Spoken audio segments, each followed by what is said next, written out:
앞서 광고드린 것처럼 오늘이 종려주일입니다. 주님께서 우리 죄를 대신 지시고 십자가에서 돌아가시기 위해서 예루살렘 성으로 들어가신 그날을 기념하는 주일입니다. 2절을 보니까 우리가 읽으신 바와 같이 주님께서 예루살렘 감람산 근처 벳박이라는 곳에 이르르셔서 거기서 제자 두 사람들을 보내셨습니다. 건너편 마을로 가면 나귀 새끼 나귀가 나무에 묶인 것을 보게 될 것인데 그냥 그거 풀어서 오면 된다. 만약에 누가 남의 나귀를 가지고 뭐 하는 짓이냐고 물으면 주가 쓰시겠다라고 말을 하면 보내줄 것이다 라고 그렇게 말씀하셨습니다. 이 굉장히 이상한 얘기 아닙니까? 주님이 하나도 없습니다. 그죠? 주님께서 가서 끌고 오면 돼 이렇습니다. 왜 주님께서 이렇게 비상식적으로 이해하지 못할 이런 무대포 정신을 가지고 돼 이렇게 일을 하셨는지 이해가 안 될 때도 있고요. 다른 한번 생각해 보면 예수님의 공생의 사역 가운데서 주님을 후원하는 많은 사람들이 그만큼 있었기 때문에 그들이 주님께서 쓰시는 것을 아낌없이 주어왔던 것이 아닌가라고도 우리가 생각을 해볼 수가 있습니다. 크고 튼튼한 그런 다 큰 나귀가 아니라 어린 나귀를 주님께서 하셨더랍니다. 그 이유는 우리가 아시는 것처럼 스가랴 9장 9절에 구약 성경에 예언되는 것처럼 주님께서 겸손하셔서 주님의 겸손하심을 나타나기 위해서였습니다. 창조주 하나님께서 사람의 몸을 입고 이 땅에 내려오신 것도 겸손이셨고요.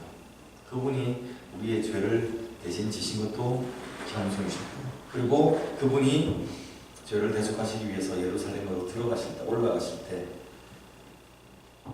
개선자문처럼 화려한 말을 타고 들어가신 것이 아니라 어린 나귀를 타고 오신 것도 주님의 겸손하심을 보여주기 위함이었습니다. 근데 그건 주님의 마음이고요. 제자들이 볼 때는 굉장히 기가 막혔던 것 같아요.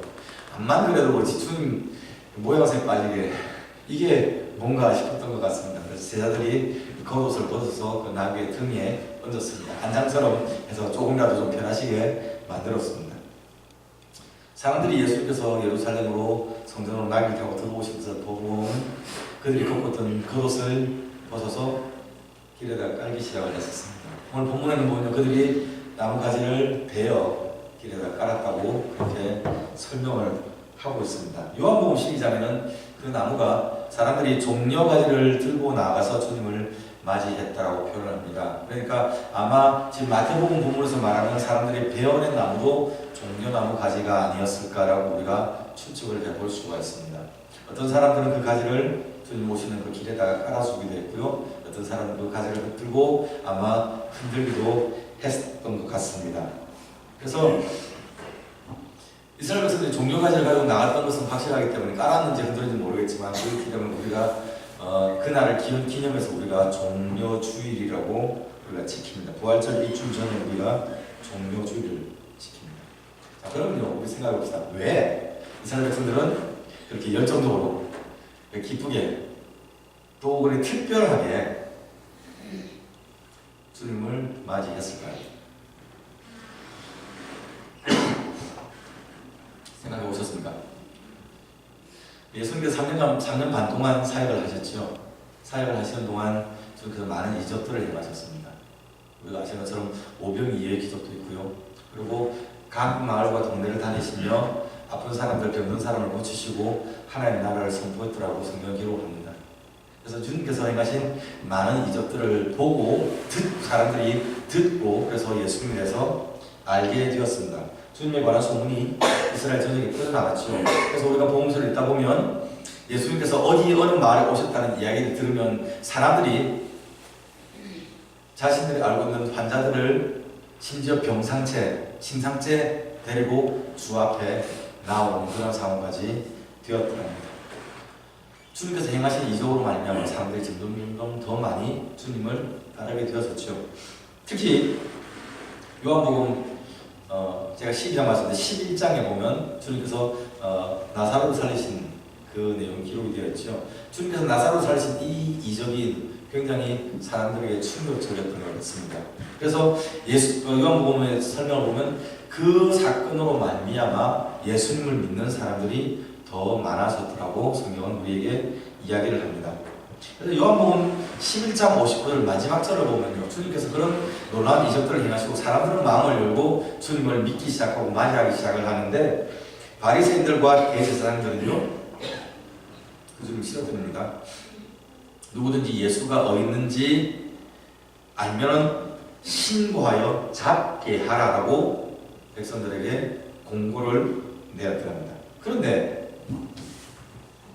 오늘 본문에 있는 것처럼, 그리고 요한복음 12장에 11장 그게 59절이고요 12장에 있는 것처럼 예수님께서 예루살렘으로 들어오실 때 사람들이 그 사실을 대제사장들이나 바리새인들에게 리포트를 한 것이 아니고 신고한 것이 아니고요, 지금 종려가지를 들고 주님을 맞이하고 있는 것입니다. 왜 그랬을까요?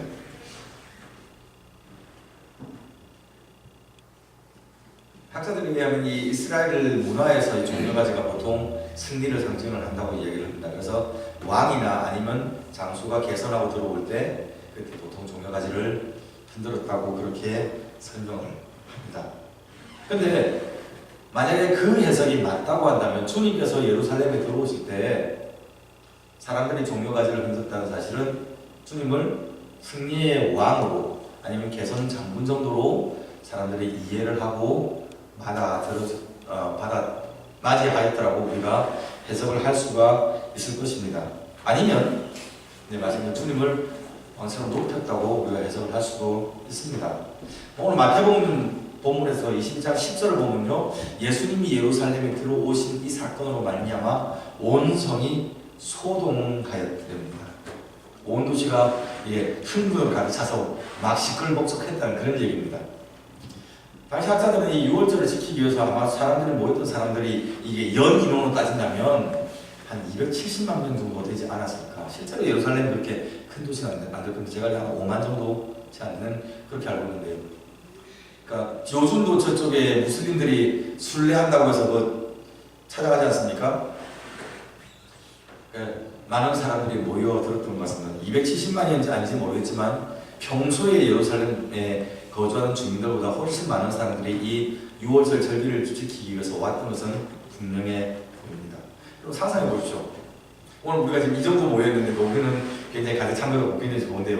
만약에 여기서 수백 명, 수천 명, 수만 명, 혹은 그 학자들 편대로 270만까지는 아니더라도 수십만 명이 예루살렘에 모여서 바글바글 모여서 그 사람들이 한꺼번에 외치는 겁니다. 호산나, 호시아나, 호시아나. 연예인들 가운데 그런 고백을 가능하잖아요. 젊었을 때 수천 명, 수만 명 앞에 무대에 섰을 때 그 희열을 잊지 못하겠다고. 그 사람들이 자기 이름 부르는 거. H.O.T. 요즘은 방탄입니까? 방탄. 뭐라고 하는지 모르겠는데 안 외쳐서요. 뭐 잭스키스. 네. 뭐라도 어쨌든 그 소리에 사람들이 막 피가 막 흐르는 것 같고 흥분하는. 네. 그렇게 한답니다. 근데 지금 이 수없이 많은 사람들이 모여서 예수님을 환영하는 겁니다. 호산나, 호산나. 호산나의 뜻은 우리가 아시는 것처럼 지금 구원하소서라는 의미입니다. 근데 이것이 시편에 나오는 표현인데요. 이스라엘 역사를 통해서 이게 지나가면 지금 구원하소서인데 하나님께서 계속 하나님 메신저들을 통해서 하나님의 선지자를 통해서 약속하신 것은 내가 구원해줄게, 그 구원자를 메시아를 보내줄게 하고 약속을 하셨잖아요. 그러니까 이 호산나의 의미가 구원하소서의 의미에서 점점 나서 우리 메시아가 올 것이다, 메시아가 우리를 구원할 것이다, 우리를 구원해 주소서, 메시아여 우리를 구원해 주소서, 우리의 메시아 만세, 메시아로 환영하는 의미까지 포함하는 이 의미가 점점 변화되고 확장이 되었더랍니다. 그러니까 지금 시편에 나온 그 호산나를 지금 이 수천 년이 지난 이 예수님 당시에 이스라엘 백성들이 호산나를 외쳤다는 얘기는 그들이 기다려왔던 메시아로 주님을 인정을 하고 외쳤다고 우리가 해석할 수가 있는 것입니다. 예루살렘에 모였던 수많은 사람들이 주님께서 자신들을 구원해 주기를 바라면서 호산나를 외쳤습니다. 저처럼 오늘 제가 목이 좀 쉬고 있는데요. 목이 쉴 정도로 아마 소리를 질렀을지도 모르겠습니다. 근데 우리가 아는 것처럼 그 사람들이 기대했던 구원의 방식은 하나님의 방법과는 달랐습니다. 그렇죠? 자신들을 현재 압제하고 있는, 식민 지배하고 있는 로마 정부로부터의 구원을, 해방을 바랐습니다. 그것이 예수님뿐만 아니라 예수님 전에, 예수님 후에 조금만 특별한 사람이나 그가 메시아인가 보다 하고 그 사람을 중심으로 하여 끊임없이 반역을, 로마 정부로부터 해방되기 위해서 독립운동을, 반역이라는 표현보다 독립운동이라는 표현이 무슨 더 적절하겠습니까? 행해 왔었기 때문입니다. 이 사람들은 지금 예수님을 통해도 동일한 형태의 이스라엘의 독립을 바라는 구원을 요구하고 있습니다. 주님께서 이 예루살렘에 들어가시는 이 고난 당하신 일주일 전 요 어간에 주님을 찾는 사람들이 많았습니다. 그죠? 지금 주님을 영접하는 예루살렘에 모인 수없이 많은 사람들, 흩어져 있던 이스라엘 백성들도 있었을 것이고요. 예수님의 제자들과 그들의 연관된 사람들 가운데서 주님을 찾는 사람들이 있었습니다. 마태복음 20장에 보면 세베대의 두 아들들의 어머니, 참 말 어렵겠죠. 세베대의 아이일 텐데요. 네. 이스라엘 살로메라는 이름이었을 것으로 얘기하는데, 이 세베대의 아내가 예수님께서 여리고를 떠나서 지금 이 예루살렘으로 가시는 그때에 예수님 앞에 더 나타났습니다. 그리고 주님에게 인사를 하며, 주여 내가 원하는 것을 들어주시기를 원합니다. 주님 제 소원을 들어주시기를 원합니다 라고 이야기를 했습니다. 잘 아시는 내용이죠. 예수님께서 물었습니다. 무엇을 해주기를 원하느냐? 대답을 합니다. 나의 이 아들들을 주의 나라에서 하나는 주의 우편에 하나는 주의 좌편에 앉게 명하소서 라고 이야기를 했습니다.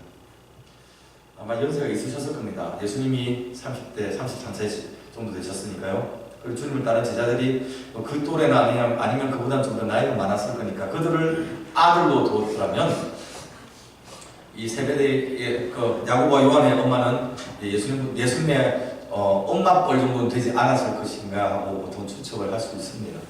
그분이 와서 나의 두 아들 좀 잘 봐주세요 라고 이야기를 한 겁니다. 이 여인의 표현을 여러분 기억하시기 바랍니다. 주의 나라에서 하나는 주의 우편에 하나는 주의 좌편에 앉게 하소서라고 말합니다. 지금 주님의 나라에 대한 인식을 하고 있는 상태죠. 그렇지만 이 엄마가 말하는 주의 나라는 하나님의 나라를 의미하지는 않는 것 같습니다. 지금 영광스럽게 예루살렘에 들어가시는데 제자들의 기대는 아마도 이때 주님께서 왕국을 건설하시고 이제 영향력 있는 지도자로 설 수 있을 것으로 기대했던 것 같습니다. 그래서 그 가운데서 주님의 최측근이 되기를 기대하고 부탁을 했다는 것입니다. 그래서 재밌는 건요, 이 부분을 읽어보시면 그 이야기를 들은 제자들의 반응입니다. 제자들이 어떻게 했습니까? 성경 보면요, 제자들이 이를 듣고 심히 분하여 하였더랍니다. 확 열받았다는 얘기입니다. 그러니까 야고보 요한의 엄마가 바라는 예수님 최측근으로 그들이 자리매김하고 인정받는 것은 다른 10명의 제자들도 똑같이 바라고 기대를 하고 있었다는 얘기입니다.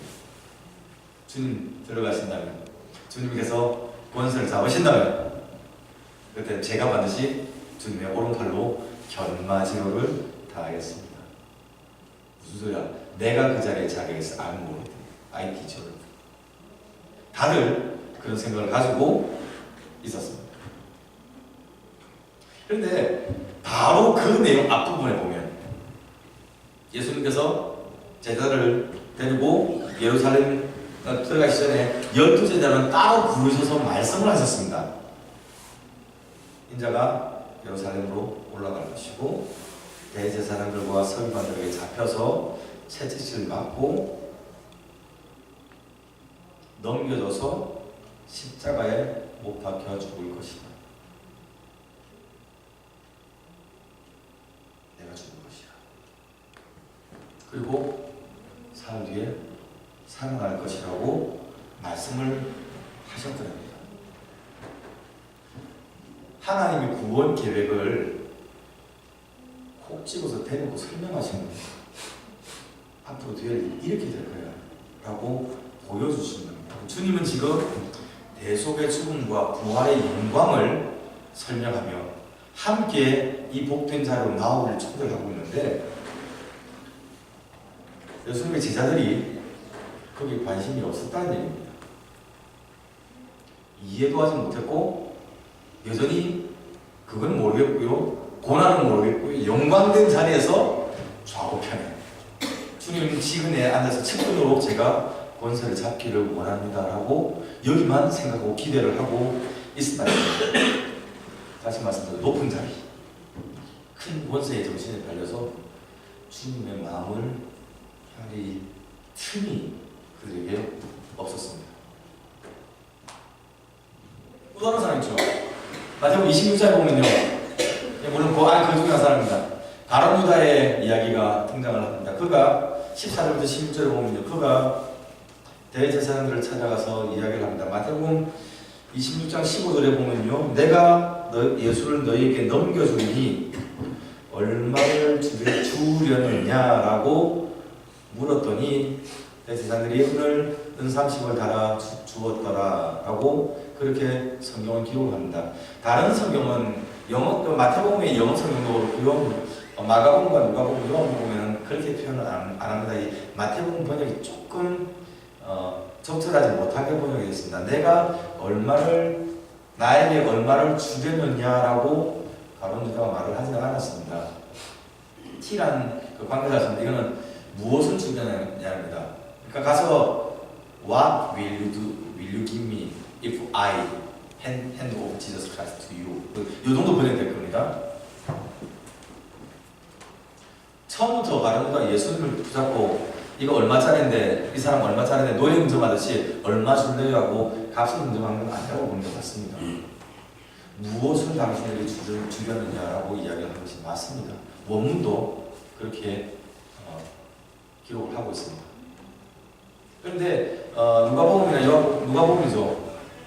그 대제사장들이 30을 달아주니 가룟 유다가 컨센티드, 동의하였더라, 용납하였더라, 그렇게 번역을 하고 있거든요. 그래서 볼 때는 가룟 유다가 예수님을 넘기는 대가로 반대급부를 바라고 갔는데, 그것이 그 종교 지도자들 가운데서의 자리든지 명예든지 권세든지 아니면 돈이든지 우리는 알지 못하겠지만, 대제사장들이 제안한 은 30에 가룟 유다가 오케이, 이 정도면 나는 만족해 하고 돌아섰던 것은 명확한 사실입니다. 마태복음에서 보는 얼마를 주려느냐 하는 이 표현은 의미상으로 보면 맞지만 이 원문상으로 볼 때 음미의 표현은 조금 설명이 번역이 좀 부족하다는 것은 맞습니다. 그런데 명확한 것은 가룟 유다가 예수님을 통하여 반대급부를 원했다는 사실입니다. 그리고 오늘 마지막으로 살펴본 또 다른 사람은요, 마태복음 20장에 나타나는 앞을 보지 못하는 장인입니다. 시각장애자입니다. 마가복음에는 이 사람의 이름을 바디메오라고 소개를 합니다. 예수님께서 예루살렘을 가시기 위해서 바디메오가 있는 그 앞을 지나가신다는 사실을 바디메오가 이제 듣고 알게 된 겁니다. 이따가 예수님 시대에 하는 얘기 들었겠죠 아마. 그래서 바디메오가 소리를 지르었습니다. 주여 나를 불쌍히 여기소서, 다윗의 자손이여 나를 긍휼히 여기소서. 사람들이 시끄럽다 그의 입을 막으려고 했지만 그는 끊임없이 소리를 질렀고요, 주님께서 그를 불러오라고 말씀을 했습니다. 사람들이 제자들이 그에게 찾아 안심하라, 선생님이 너를 찾는다 하고 그를 주님께 데려갔지요. 그 주님과 바디메오의 대화가 있습니다. 내가 너에게 무엇을 해주기를 원하느냐?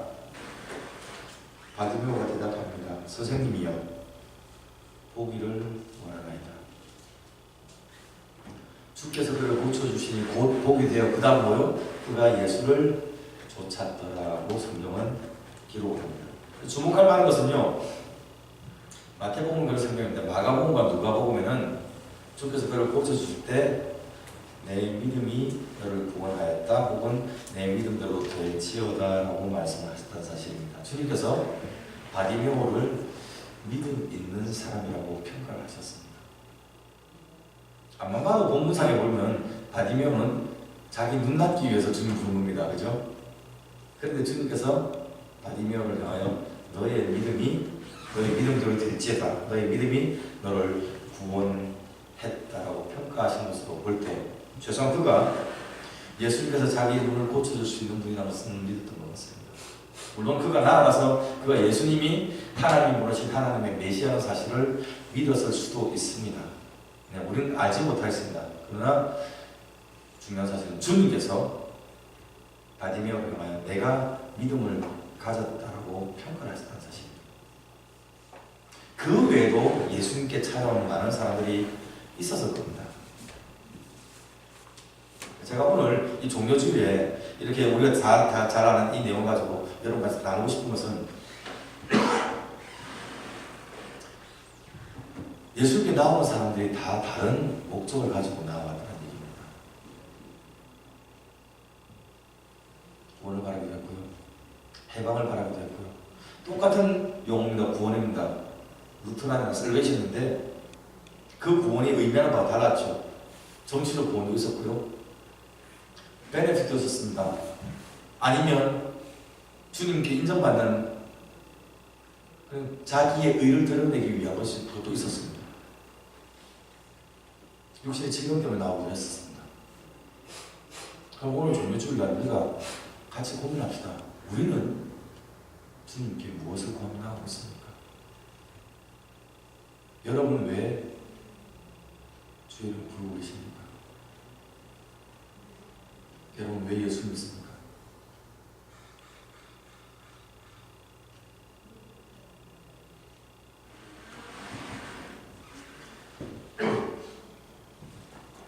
요한 설교 때 말씀드린 것처럼 사람들이 예수를 찾고 그를 높였을 때 주님께서 자기 몸을 그들에게 의탁하지 않았답니다. 그들의 관심이 주님께서 행하신 하나님의 의에 있지 않았기 때문이었을 겁니다. 목사님, 저는 예수 오래 믿으신 여러분들은 혹은 지금 믿기 시작한 여러분들은 왜 예수님을 찾습니까? 종교주일날 우리가 열린 마음 주 앞에 나와왔는데 주님 환영하고 순도 박수치며 찬양을 했는데 여러분 예수님을 통하여 무엇을 얻기를 원하십니까?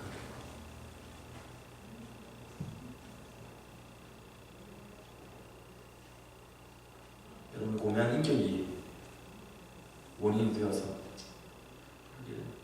선한 분이라니까 좋은 분이라니까 내가 그 정도는 믿어줘야지. 교회 나오니까 인생을 닭가고 힘들는데 사람들이 있어서 좋아. 그러기는 우리가 좀 너무 소박하죠. 사람이 많아야 될 텐데, 그죠? 네트워크를 넓혀가지고 내가 하는 비즈니스에 좀 더 유익을 얻기 위해서 애들 한글 못 되는데 교회 가면 한글 학교를 운영하니까 그것 때문에 세금 보고 있으니까 다양한 이유로 사람들이 주의선을 찾고 예수님을 찾습니다.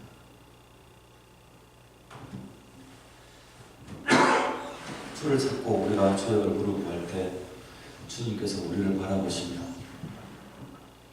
내가 너의 믿음을 인정하노라.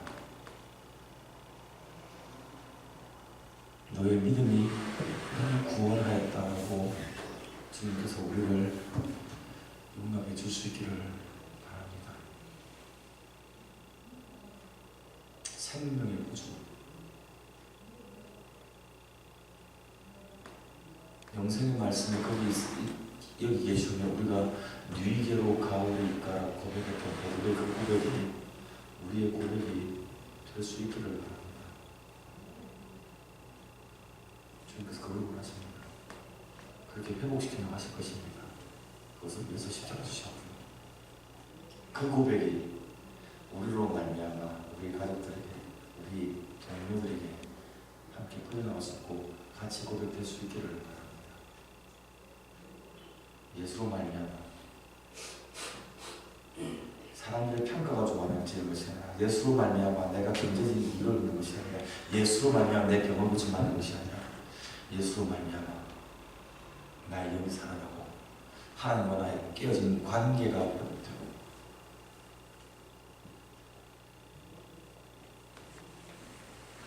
하나님으로 가신 하늘의 그 기쁨을 주님께서 허락하신 그 영생의 기쁨을 회복할 수 있는 복된 이 은혜의 절기가 되기를 축원합니다. 기도합시다.